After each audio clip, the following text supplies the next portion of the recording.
ओम नमः शिवाय। दोस्तों, आपका हमारे चैनल नारायण शाबर ज्ञान में बहुत बहुत स्वागत है। आज मैं आपको मनवांछित अप्सरा सिद्धि का मंत्र बताऊंगा। आप इसे मनवांछित अप्सरा सिद्धि या फिर अनुकूल अप्सरा सिद्धि कुछ भी कह सकते हैं। यानी कि जो अप्सरा आपके लिए सबसे अच्छी होगी वो आपको सिद्ध हो जाएगी। वैसे तो अप्सराएं 108 होती है, लेकिन हर एक व्यक्ति को अलग अलग अप्सरा पसंद होती है। किसी को उर्वशी अप्सरा सिद्धि चाहिए, किसी को नाभि दर्शन अप्सरा साधना, तो किसी को अलग अप्सरा सिद्धि चाहिए। ऐसा क्यों होता है कि हर एक व्यक्ति को अलग अलग अप्सरा में इंटरेस्ट होता है? ऐसा इसलिए होता है यह हर एक व्यक्ति का नेचर अलग अलग होता है और उसे अप्सरा साधना से क्या क्या लाभ चाहिए ये भी हर एक व्यक्ति के ऊपर अलग अलग डिपेंड करता है। पर क्या कोई ऐसा मंत्र भी है जिससे एक ही मंत्र से हम अपनी मनोवांछित अप्सरा को सिद्ध कर सकते हैं और अपने जीवन को पूर्ण बना सकें? देखिए, आज के समय में कंपटीशन इतना बढ़ चुका है कि जीवन में आप किसी भी फील्ड में चले जाइए, आपको एक से बढ़कर एक व्यक्ति मिलेगा। आप कहीं पर भी जॉब कर लीजिए या फिर आप कहीं पर भी बिजनेस स्टार्ट कर लीजिए, आपको आपके अगल बगल में ही एक से बढ़कर एक व्यक्ति मिल जाएगा। तो आपके पास ऐसा क्या है कि आपकी तरक्की इतने कंपटीशन में हो सके? अगर आप दिन रात मेहनत करते रहते हैं, पर क्या आपकी मेहनत के साथ साथ आपका लक आपका उतना साथ देगा या आपका लक उतना साथ दे रहा है?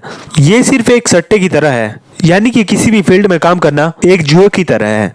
आपको उस काम में सफलता मिलना या ना मिलना भगवान के हाथों में है। अगर आप नौकरी करते हैं और उसमें आपको जल्द से जल्द प्रमोशन चाहिए, तो या तो आप दिन रात उसके लिए मेहनत कर सकते हैं या फिर आप दिन रात मेहनत के साथ साथ कुछ दिव्य शक्तियों का सहारा भी ले सकते हैं ताकि आपको आपके काम में जल्द से जल्द सफलता मिले। हालांकि आज के समय में लोगों को बहुत जल्दी रिजल्ट चाहिए, इसीलिए वो किसी प्रकार की साधना को करने के लिए चले जाते हैं। कोई भूत प्रेत की साधना करता है, कोई पिशाचनी की, व कोई किसी प्रकार की। लेकिन समझदार व्यक्ति वो है जो अपने साथ साथ अपने परिवार के बारे में भी सोचे। इसलिए आपको एक ऐसी साधना करनी चाहिए जिस साधना को करने से न ही आपका कुछ बुरा हो और न ही आपके परिवार का कुछ भी बुरा हो। अब जितने भी बड़े देवी देवता हैं, जैसे कि भगवान शिव जी या हनुमान जी या जितने भी देवी देवता हैं, ये भी अपने साधकों पर कृपा करते हैं। जब बड़े देवी देवताओं की कृपा आपके ऊपर आती है, तब आपके जीवन की जितनी भी समस्याएं हैं वो जड़ से समाप्त हो जाती है। लेकिन इन साधनाओं में समय थोड़ा ज्यादा लग जाता है। जितने भी बड़े देवी देवता हैं, इनकी साधनाओं में थोड़ी बहुत परीक्षाएं भी होती है, इसीलिए आपके अच्छे समय से पहले आपको थोड़ा बहुत स्ट्रगल करना पड़ सकता है। लेकिन क्या कुछ ऐसा उपाय भी है जिससे आपको जल्द से जल्द कोई स्ट्रगल करना ही ना पड़े? इसका उपाय भी हमारे शास्त्रों में लिखा गया है। इन सभी समस्याओं को जल्द से जल्द हासिल करने के लिए ही अप्सरा साधना या फिर माँ लक्ष्मी की साधना, किन्नरी साधना और एक प्रकार से यक्षिणी साधना भी इसमें आप कह सकते हैं। हालांकि उसके कुछ नियम होते हैं। अगर आप उन नियमों को अपनाते हैं तो आप कभी भी कोई भी यक्षिणी साधना करके देख लीजिए, आपको नुकसान नहीं होगा। लेकिन फिर भी मैं ज्यादा से ज्यादा अप्सरा साधना के ऊपर जोर देता हूँ, क्योंकि ये सरल है और इसे बहुत से गृहस्थ साधकों ने आज तक सिद्ध भी किया है। लेकिन कभी भी किसी को कोई भी समस्या देखने के लिए नहीं मिलती। अप्सरा का काम ही सौंदर्य और आपको प्रेम देना है, जिसका काम ही प्रेम बांटना है। यानी कि जो हर समय खिला हुआ चेहरा रखे और सुंदर दिखे और आपको हमेशा खुश रखने का प्रयास करे, उस व्यक्ति के अंदर क्रोध भाव कैसे हो सकता है? इसीलिए शास्त्रों में और अनेक से गुरुओं ने समय समय पर अप्सरा साधना को किया है। अगर अप्सरा साधना से लाभ नहीं होता तो अप्सराएं फिर स्वर्ग लोक में क्यों ही निवास करती? स्वर्ग लोक में तो केवल देवी देवता ही निवास करते हैं। यानी कि अप्सराओं को देव के समान माना गया है। बाकी मैं आप सभी को कहना चाहता हूँ, ज्यादा चैनलों की वीडियो ना देखें, क्योंकि बहुत से लोग जिन्होंने कभी अप्सरा साधना नहीं की, वह इसके बारे में व्यर्थ ही कुछ ना कुछ अपने विचार देते रहते हैं। यानी कि आप लोग ये चीज सोच कर देखिए, अगर मैं 10 वीडियो में किसी साधना की प्रशंसा करूंगा तो आप लोगों को वो इतना इफेक्टिव नहीं लगेगा। लेकिन अगर एक वीडियो में मैं उस साधना की जी भर के बुराई कर दूं तो आपके दिमाग में वो चलता ही रहेगा, क्योंकि इंसानों का नेचर ही ऐसा होता है। हम नेगेटिव चीजों की तरफ ज्यादा अट्रैक्ट होते हैं। इसीलिए ज्यादा फालतू चैनलों की वीडियो ना देखें कि अप्सरा साधना से ये हो जाएगा, वो हो जाएगा, आपकी शादी नहीं होगी। मतलब लोग कुछ भी जो उनके दिल में आता है वो बोलते रहते हैं, और अगर आप उन लोगों को सुनते रहेंगे तो आप भी हमेशा कंफ्यूजन में ही रहेंगे। इसके अलावा मैंने कई लोगों को यूट्यूब में ये बोलते हुए देखा है कि अप्सरा साधना में भूत आ जाएगा, वो आ जाएगा। मतलब आप लोग खुद सोच कर देखिए। उदाहरण के लिए अगर आप किसी व्यक्ति को बुलाते हैं तो वो ही आएगा। और सबसे महत्वपूर्ण बात मैं आपको बता देना चाहता हूँ, जिस घर में भी तंत्र बाधा होगी, ऐसा व्यक्ति ऐसी चमत्कारी साधनाएं कर ही नहीं पाएगा। उसका दिमाग इस तरह से हो जाएगा कि उसके पास कितनी भी अच्छे से अच्छी साधना आ जाए वो उसे नहीं करेगा, और इसके पीछे उसका दुर्भाग्य ही होता है। मतलब हर केस में तो ऐसा नहीं होता है, लेकिन बहुत जगह ऐसा होता है। उन लोगों का दिमाग का उच्चाटन इस प्रकार से किया जाता है कि ऐसा व्यक्ति अच्छे कामों को कभी नहीं करेगा, वह इसे टालता ही रहेगा या फिर इस काम को करने से पहले डरता ही रहेगा। मतलब जितने भी पुरुष हैं, जब वो कई बार व्हाट्सएप पर ऐसी बातें करते हैं कि गुरुजी कई साधना करने से मेरे साथ ये तो नहीं हो जाएगा, वो नहीं हो जाएगा, जाएगा। तो ऐसे व्यक्तियों को मैं यह कहना चाहता हूँ कि वह साधनाओं के क्षेत्र से दूर ही रहे। आपका जैसा जीवन चल रहा है भक्तियों के साथ, आप वैसा ही करें। अगर आपके पुराने जन्म में कुछ अच्छे कर्म होंगे तो आपको उसका लाभ इस जन्म में देखने के लिए मिल जाएगा। और आप पुण्य करते रहें, क्या पता आपका भाग्य ही चमक जाए। वैसे भी ये सौभाग्य किसी किसी को प्राप्त होता है कि वह अपने हाथों से अपना भाग्य बदल सके। इसीलिए जिन जिन व्यक्तियों को भी लक्ष्मी साधना, माँ सरस्वती की साधना, शिव साधना या फिर अप्सरा साधना, ये जितनी भी अच्छी साधनाएं हैं, इनको करने का अगर आपको अवसर मिल रहा है या अगर आपके सामने कहीं ना कहीं से नॉलेज सामने आई है तो आपका इसमें सौभाग्य है। कृपा करके इस काम को आगे से आगे टालकर व्यर्थ में ही अपना समय व्यर्थ ना करें। और जितने भी नेगेटिव लोग हैं, फिर चाहे वो यूट्यूब पर हो या फिर आपकी लाइफ में ही क्यों ना हो, यानी कि जो भी आपको हमेशा कुछ ना कुछ नेगेटिव बातें करें या आपसे कुछ कहे कि ऐसा नहीं होगा, आप ऐसा नहीं कर सकते, ऐसे व्यक्तियों से आप जितना ज़्यादा दूर रहेंगे आपको उतना ही ज़्यादा लाभ मिलेगा। ये सारी बातें मैंने आपको नॉलेज के लिए बता दी। अब देखिए, जो अनुकूल अप्सरा साधना विधि होती है, इसमें ऐसा होता है कि आपके हिसाब से, यानी कि जो आपका ओरा है उसके हिसाब से जो भी अप्सरा होगी वो आपसे स्वयं ही सिद्ध हो जाएगी। मतलब अगर आपको इस चीज की कंफ्यूजन रहती है कि मैं कौन सी साधना करूं कौन सी ना करूं, मुझे सबसे जल्दी कौन सी अप्सरा साधना सिद्ध होगी, अगर आपके दिमाग में ये प्रश्न होते हैं तो फिर अनुकूल अप्सरा साधना विधि आपके लिए सबसे उचित है, क्योंकि इसमें साधकों को सफलता बहुत जल्दी मिलती है। मैं आपको उदाहरण के लिए बताता हूँ। मान लीजिए कि आपने उर्वशी अप्सरा का चयन कर लिया, लेकिन आपके लिए सबसे उपयुक्त चंद्र ज्योत्सना अप्सरा हुई, तो आपको उर्वशी अप्सरा के कई लाखों के मंत्र जाप करने पड़ेंगे, तब जाकर आपको कहीं सफलता मिल जाएगी। यह हो सकता है अगर आप सही से साधना ना करें तो आपको सिद्धि ना ही मिले, लेकिन उसकी जगह अगर आप चंद्र ज्योत्सना अप्सरा की साधना करें तो आपको बहुत जल्दी अनुभव भी होंगे और बहुत जल्दी प्रत्यक्षीकरण भी हो जाएगा। ऐसा क्यों होगा? क्योंकि आपके पाप और पुण्य कर्म बहुत हद तक उस अप्सरा से मिलते होंगे, इसी वजह से आपको जल्दी सफलता मिलती है। अब ऐसा नहीं है कि आप सालों सालों तक लगे रहें और आपके हाथों में कुछ भी ना लगे, इसीलिए मैं आपको ये साधना विधि बता रहा हूँ। और ये मूल रूप से आपकी मनोवांछित अप्सरा को, यानी कि जिस भी अप्सरा को आप सिद्ध करना चाहते हैं उसको वशीकरण करने का मंत्र है। यानी कि जो भी अप्सरा आपकी मनोवांछित है, जिसे आप सिद्ध करना चाहते हैं, फिर चाहे वो उर्वशी हो, मेनका हो, रंभा हो, नाभि दर्शना हो, तिलोत्तमा हो, चंद्र ज्योत्सना हो, स्वर्ण देहा अप्सरा हो, रंजनी अप्सरा हो या जौन सी मर्जी अप्सरा हो, आप इस साधना को 11 दिन जरूर करके देखें। जिन जिन लोगों ने पहले भी किसी अप्सरा का मंत्र जाप किया है वो 11 दिन तक इस मंत्र का प्रयोग करके देखें। आप देखेंगे कि वो अप्सरा आपको अनुभव देगी ही देगी, चाहे कोई व्यक्ति कितने ही लंबे समय तक साधना कर रहा हो और उसे कोई अनुभव प्राप्त ना हुआ हो, लेकिन ये मंत्र वास्तव में ही दिव्य है। इसका जब आप प्रयोग करते हैं तो वो अप्सरा आपके सामने आपके अनुकूल होकर आती ही आती है।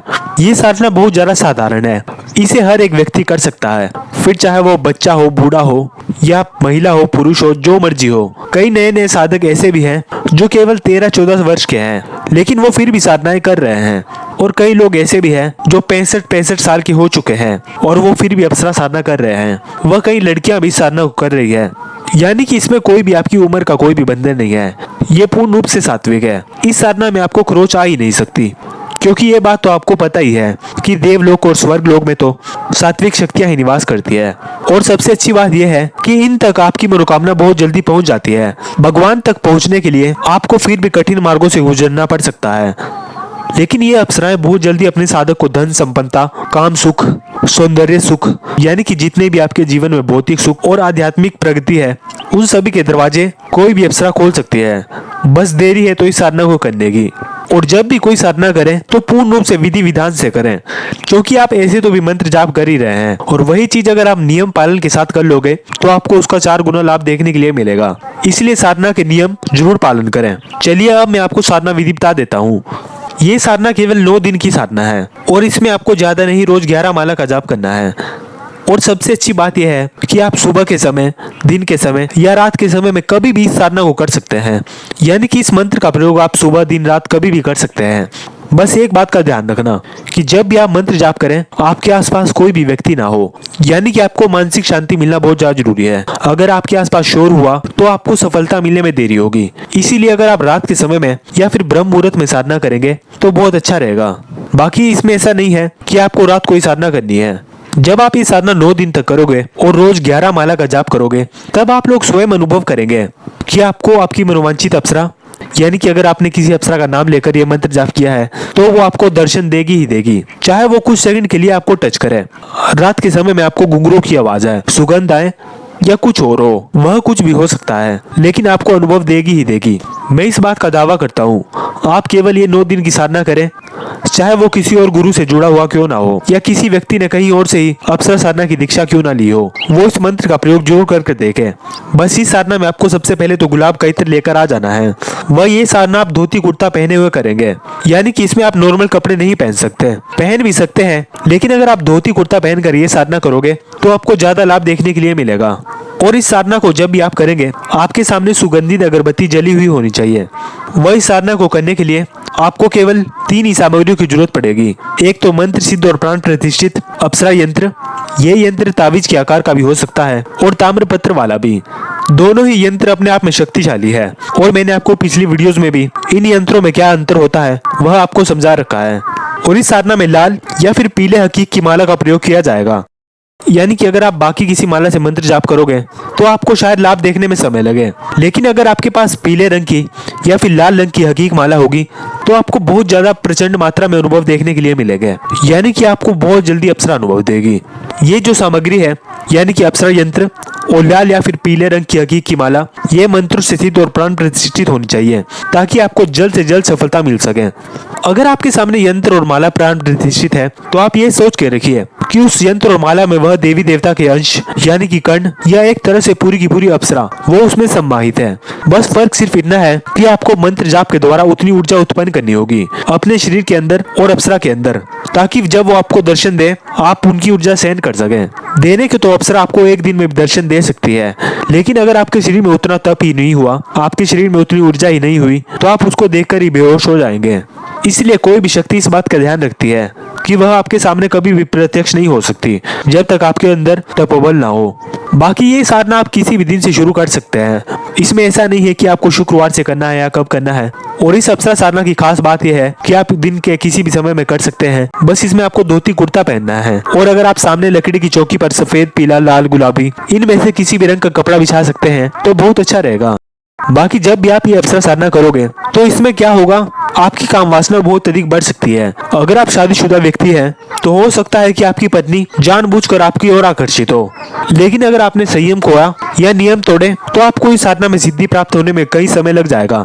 इसीलिए आप ये साधना 9 दिन के रूप में करें, यानी कि मान लीजिए आपने पहले 9 दिन 11 माला की और आपको अनुभव होंगे। ऐसा हो ही नहीं सकता कि आपको अनुभव ना हो, तो दूसरी बार आप फिर से 9 दिन की करें, यानी कि जब भी आप महीने में फ्री हो तो आप 9 दिन के रूप में इस अनुष्ठान को बार बार करते रहें। हो सकता है आपको ये साधना 7 बारी करने पड़ जाए, 8 बारी करने पड़ जाए। ये मैं उन लोगों के लिए बता रहा हूँ जो बिल्कुल नए साधक हैं। जो नए साधक हैं हो सकता है उनको ये साधना 7-8 बार, 9 बार, 10 बार, चाहे कितनी बार आपको करनी पड़ जाए। लेकिन आप एक बात सोच कर देखिए, जीवन भर गरीबी से रहने से अच्छा अगर आप थोड़े समय मेहनत कर ही लेंगे तो आपका क्या ही चला जाएगा। आपको अनुभवों से मतलब नहीं रखना है, आपको केवल साधना करते रहना है। और मंत्रों में वो ताकत होती है कि चाहे देवी देवता ना भी चाहे, एक समय ऐसा आता है जब उन्हें आपके सामने सिद्ध होना ही पड़ता है। आपने बहुत से गलत लोगों के पास अनेक सी सिद्धियां देखी होगी। साधनाओं में आपका दिल साफ हो ये तो बहुत ज्यादा जरूरी होता है, लेकिन आपने कई लोगों को ऐसा भी देखा होगा जो अपनी सिद्धियों का हमेशा उल्टा ही प्रयोग करते हैं। किसी के ऊपर तंत्र प्रयोग कर देते हैं, किसी को बीमार कर देते हैं, किसी का व्यापार नष्ट कर देते हैं। मतलब कुछ ना कुछ उनको बुरा करने में पता नहीं क्या मजा आता है। तो ऐसा तो नहीं है कि उन लोगों का दिल बहुत साफ है, ऐसे लोग बहुत ज्यादा दुष्ट होते हैं पर उन्हें फिर भी सिद्धि प्राप्त होती है। इसके पीछे क्या कारण है? इसके पीछे केवल एक कारण है कि चाहे कौन सी सिद्धि हो, अगर आप उसका दिन रात जाप करोगे तो उन्हें कभी ना कभी तो आपको सफलता देनी ही पड़ती है। उन्हें आपके वचनों में बंधना ही पड़ेगा, यानी कि सबसे ज्यादा जरूरी है आपकी मेहनत। और दूसरी बात यह है कि आपको सही मंत्र का चयन करना आना चाहिए। आपको पता होनी चाहिए कि आपको कौन सी साधना करनी है और कौन सी नहीं, यानी कि आपके उपयुक्त कौन सी साधना है। आपके जीवन में जिस चीज से संबंधित परेशानी है आप उस चीज से संबंधित साधना करें। अगर धन से संबंधित है तो फिर स्वर्ण आकर्षक भैरव जी, कुबेर जी, माँ लक्ष्मी जी, कनक धारा माता या फिर अप्सरा साधना, कनकावती यक्षिणी साधना, धंधा यक्षिणी साधना। मतलब मैं आपके सामने सैकड़ों ऐसी साधनाएं लेकर आ जाऊंगा जिनसे आपके जीवन से धन से संबंधित सारी समस्याएं खत्म हो जाएगी। और अगर आपको सौंदर्य से संबंधित साधना चाहिए तो वो भी मैंने आपको पहले वीडियोस में बता रखी है कि आपको कौन सी साधनाएं करनी चाहिए जिनको करने से आप सुंदर दिख सके, या आपको ऐसी कौन सी साधनाएं करनी चाहिए जिनको करने से आपके शत्रु आपके ऊपर तंत्र प्रयोग ना कर पाए और उल्टा उनका ही पूर्ण रूप से विनाश हो जाए। यानी कि आपकी अधिकतर समस्याओं के ऊपर मैंने वीडियोस डाल रखी है। और बाकी आप सभी के पास व्हाट्सएप नंबर तो है ही। जिस व्यक्ति की जैसी भी समस्या होती है मैं उसके हिसाब से उसको साधना दे देता हूँ। कई बार ऐसा होता है कि कोई व्यक्ति किसी समस्या के ऊपर वीडियो डालने के लिए कहता है तो मैं वीडियो डाल देता हूँ, लेकिन बहुत बार ऐसा भी होता है कि मैं आपको व्हाट्सएप पर ही उस चीज का उपाय बता देता हूँ। चलिए ये तो एक अलग विषय हो गया।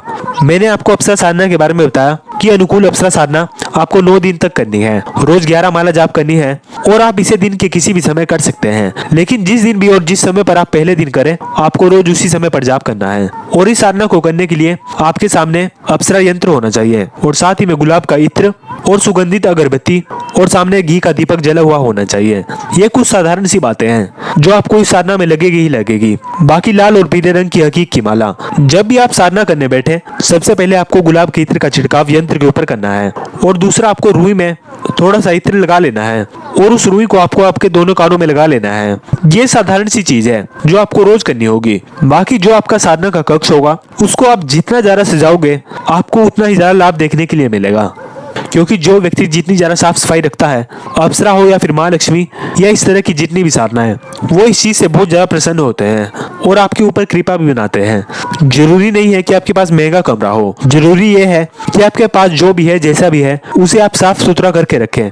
बाकी जब भी आप पूजन करने के लिए बैठे आपके सामने भगवान शिव का चित्र और आपके जो भी गुरुदेव हैं उनका चित्र तो होना ही चाहिए। जब भी आप इस साधना को करने के लिए बैठेंगे आपको सबसे पहले गणेश भगवान जी का पूजन करना है। आप गणेश भगवान जी के सामने हाथ जोड़ें, उन्हें तिलक लगाएं, प्रसाद चढ़ाएं, कपूर जलाएं और उन्हें धूप दीप अगरबत्ती या जिस तरह से भी आप उनका पूजन कर सकते हैं वो करें। लेकिन गणेश पूजन तो आपको करना ही होगा और वो भी पूर्ण श्रद्धा भाव के साथ करना होगा, तभी आपको सफलता मिलेगी और आपकी साधनाओं में बिल्कुल भी विघ्न नहीं आएंगे।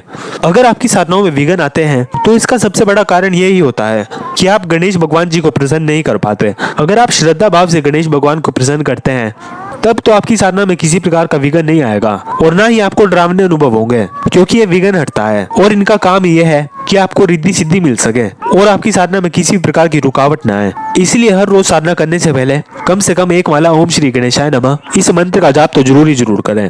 और जब आप गणेश भगवान जी का पूजन कर लें तब आपको आपका गुरुदेव का भी उसी प्रकार से पूजन करना है। आप लोगों ने कहीं ना कहीं से गुरु दीक्षा तो ली ही होगी और वास्तव में गुरु मंत्र इस ब्रह्मांड का सबसे ताकतवर मंत्र भी होता है। अब हो सकता है आप लोगों में से कुछ लोग ऐसे भी हो जिनका कोई भी गुरु नहीं है, तो ऐसे व्यक्ति अप्सरा साधना के लिए भगवान शिव को गुरु मान सकते हैं। मैंने चैनल पर वीडियो डाल भी रखी है कि आपको शिव भगवान को किस तरह से गुरु बनाना है।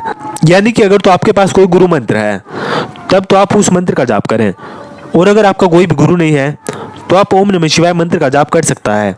और जिन जिन लोगों ने भी डॉक्टर नारायण दत्त शिमाली जी को गुरु माना है वो ओम परम तत्वाय नारायणाय गुरुभ्यो नमः इस मंत्र का जाप कर सकता है, क्योंकि गुरुदेव ही है जिनके पास असीमित मात्रा में तपोबल होता है। गुरु चाहे कोई मर्जी हो वह भगवान के समान होता है। उनके पास इतनी शक्ति होती है कि वह उस शक्ति को आदेश दे देते हैं कि अब तुम्हें मेरे साधक के सामने प्रत्यक्ष होना ही पड़ेगा। इसीलिए तो गुरुदेव का पूजन आवश्यक है, नहीं तो आप बिना गुरुदेव के या बिना गुरु कृपा के दिन रात लगे रहिए। अगर सामने वाली शक्ति के हाथ में होगा, यानी कि अगर वो आपसे प्रसन्न होगी तो वो आपको दर्शन दे देगी। यानी कि सब कुछ सामने वाली शक्ति के ऊपर ही डिपेंड करेगा, इसमें आप कुछ भी नहीं कर सकते। इसके अलावा अगर आपके पास गुरु कृपा होगी तो गुरुदेव चाहे अप्रत्यक्ष रूप से ही आपको उस साधना की दीक्षा दे दें या आपके शरीर में शक्तिपात कर दें या कुछ ही कर दें, लेकिन आपके साथ अच्छा ही होगा। इसलिए गुरु मंत्र का जाप जरूर करें। जब आप गुरुदेव का और गणेश भगवान जी का मंत्र जाप कर लें उसके बाद आपको कम से कम 1 माला बटुक भैरव जी के मंत्र का जाप भी करना है। आप चाहे तो ओम ह्रीम बटुकाय आप दूध धारणाएं कुरु कुरु बटुकाय ह्रीम इस मंत्र का जाप कर सकते हैं।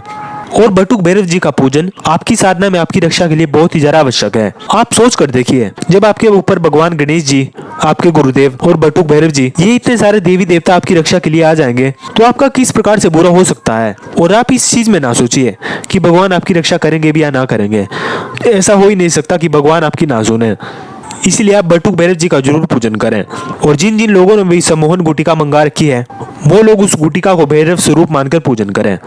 और अगर आपके पास सम्मोहन गुटिका ना भी है तो भी आप बटुक भैरव जी का ऐसा ही मंत्र जाप कर लें और उनसे आपकी रक्षा के लिए हाथ जोड़कर प्रार्थना करें। जब इतना सब कुछ कर लें, अब यहाँ पर बात आती है सुरक्षा घेरे की। क्या हमें अप्सरा साधना में सुरक्षा घेरा लगाना चाहिए?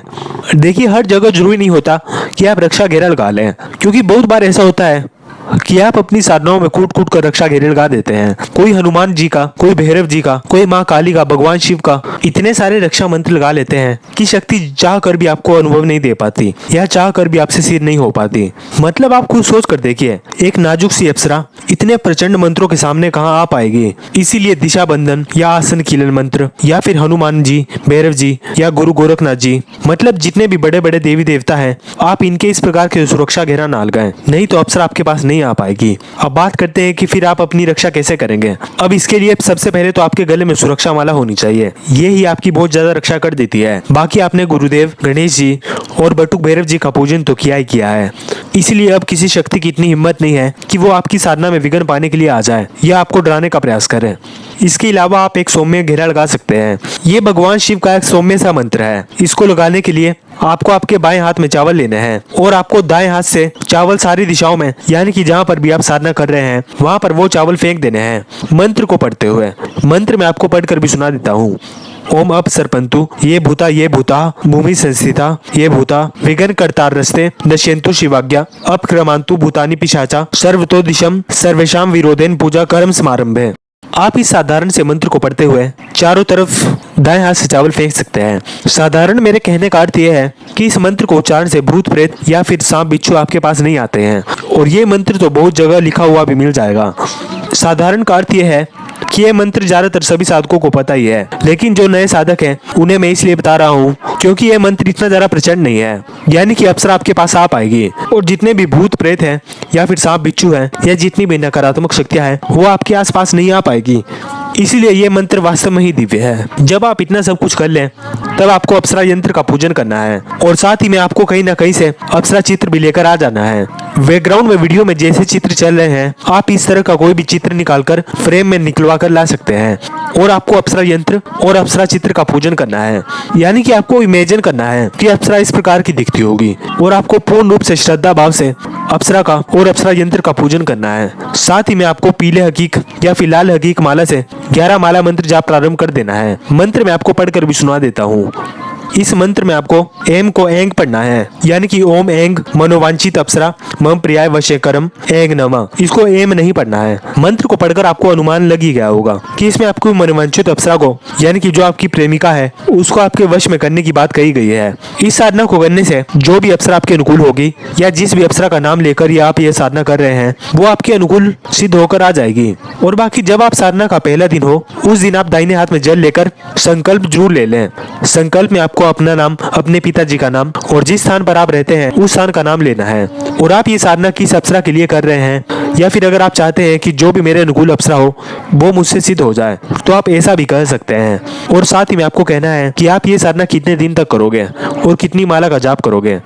वह आपको इतना कहना है कि अप्सरा जब भी मुझसे सिद्ध हो वो पूर्ण रूप से मेरे वश में रहे और मुझे धन, ऐश्वर्य, सुख, काम सुख, सौंदर्य युक्त चेहरा, सौंदर्य युक्त जीवन, सब कुछ ही मुझे प्राप्ति हो। इतना कहने के बाद आपको जल पृथ्वी पर छोड़ देना है और ये काम आपको पहले दिन ही करना है। यानी कि मैंने आपको बता ही दिया कि साधना में किस किस सामग्री की जरूरत पड़ेगी और आपको ये साधना किस दिन से प्रारंभ करनी है और आप इस साधना को किस किस समय कर सकते हैं। बाकी मंत्र जप के समय आपकी दिशा पूर्व या उत्तर होनी ही चाहिए। इसके अलावा आप किसी दूसरी दिशा में ये साधना नहीं कर सकते। बाकी अगर आप साधना रात के समय में करेंगे तो बहुत ज्यादा अच्छा रहेगा।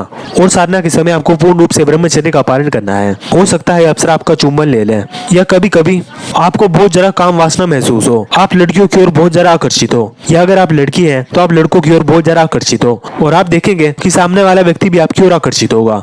ये सब कुछ अप्सरा का माया जाल है।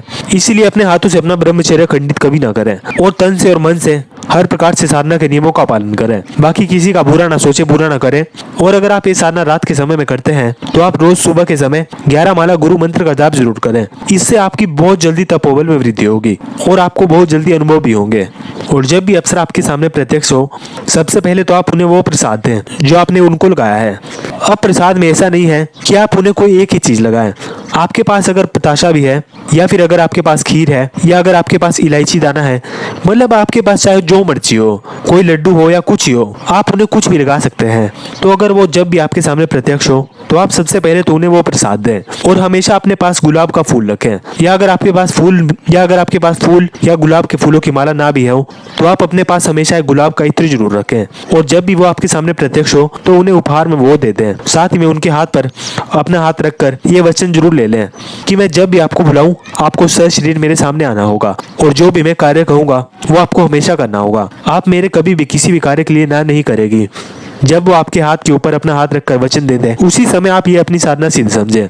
पर आपको इस साधना के अनुभव या आप अप्सरा साधना कर रहे हैं इसके विषय में अपने घर वालों को या हर किसी व्यक्ति को नहीं बताना है, नहीं तो आपको अनुभव ही नहीं होंगे और अगर हो भी गए तब भी आपको कम अनुभव होंगे। अगर आपको साधना कभी सिद्ध भी हो जाएगी तब भी आपको अपने मुंह से यह नहीं कहना है कि मुझे यह साधना सिद्ध है। ये बात आपको अपने तक या जो आपके मार्गदर्शक या गुरु हैं जिनसे आपने साधना की जानकारी ली है आप केवल उनको बता सकते हैं, इसके अलावा किसी को भी ना बताएं। बाकी आने वाले 1-2-3 महीनों के अंदर अंदर नवरात्रि भी है, शिवरात्रि भी है और सबसे अच्छी बात ग्रहण भी है और साथ ही में होली भी है और होलाष्टक भी है। आप सभी को मैं बता भी नहीं सकता कि अप्सरा साधना के लिए 4-5 मुहूर्त कितने ज्यादा मायने रखते हैं। इस मुहूर्त में जब आप साधना करते हैं तो आपको साधना का फल कई गुना मिलता है।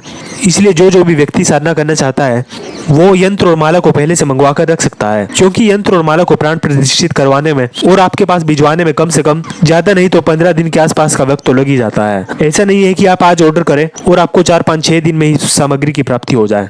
इसीलिए इस बात का ध्यान रखें। और अगर आप किसी अप्सरा की जानकारी लेना चाहते हैं और जिसके विषय में मैंने चैनल पर वीडियो ना डाली हो आप उसकी जानकारी भी मुझे व्हाट्सएप पर ले सकते हैं, क्योंकि अभी बहुत सी साधनाएं हैं जिनके ऊपर मैं वीडियो नहीं डाल पाया हूँ।